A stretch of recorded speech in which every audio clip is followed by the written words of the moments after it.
CG125 গাড়ির কিকার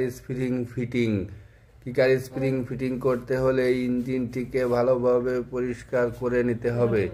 পরিষ্কার করার পর এটির গ্যাসকেট উঠিয়ে নতুন গ্যাসকেট দিতে হবে। নতুন গ্যাসকেট না দিলে মেইন চেম্বারের মোবিল লিক করতে পারে।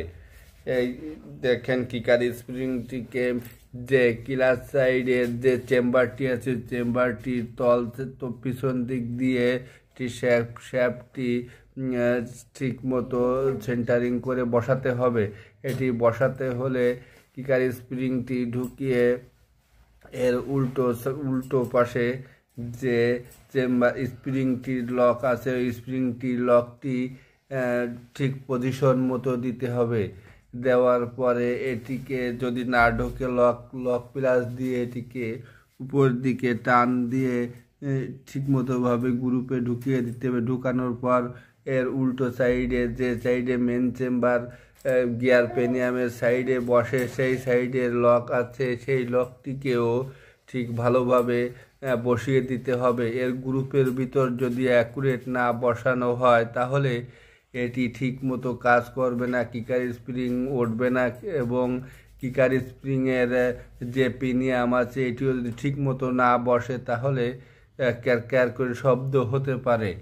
এটিকে খেয়াল রাখতে হবে যে দুই সাইডে যে দুটি গ্রুপ আছে পেনিয়ামে, সেই গ্রুপ দুটিকে অ্যাকুরেটভাবে বসাতে হবে।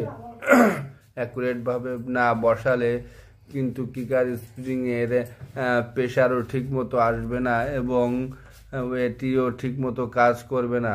দেখেন বন্ধুরা, আমাদের কিকার স্প্রিংটি ঠিকমতো বসানো হয়ে গেছে।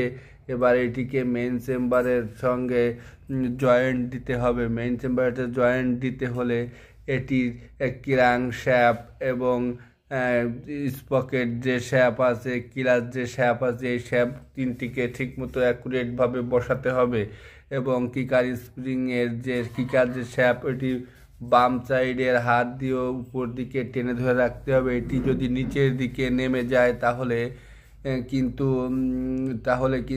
এটার কিকার স্প্রিংয়ের অ্যাকুরেট কাজ করবে না। এটি খুব গুরুত্বপূর্ণ কাজ এবং এটি খুব কষ্টের কাজ, এই CG125 মেইন চেম্বার বসানো। এটি মনে করেন যে অন্যান্য গাড়ির থেকে অন্যরকম ভিন্ন। এটির যে মেইন চেম্বারের পার্ট আছে, এটির মাঝখানে যে কিকার স্প্রিংয়ের যে লকের গ্রুপ আছে এটিকে ঠিকমতো বসাতে হবে। এটি যদি বসানোর সময় এদিক ওদিক সরে যায় তাহলে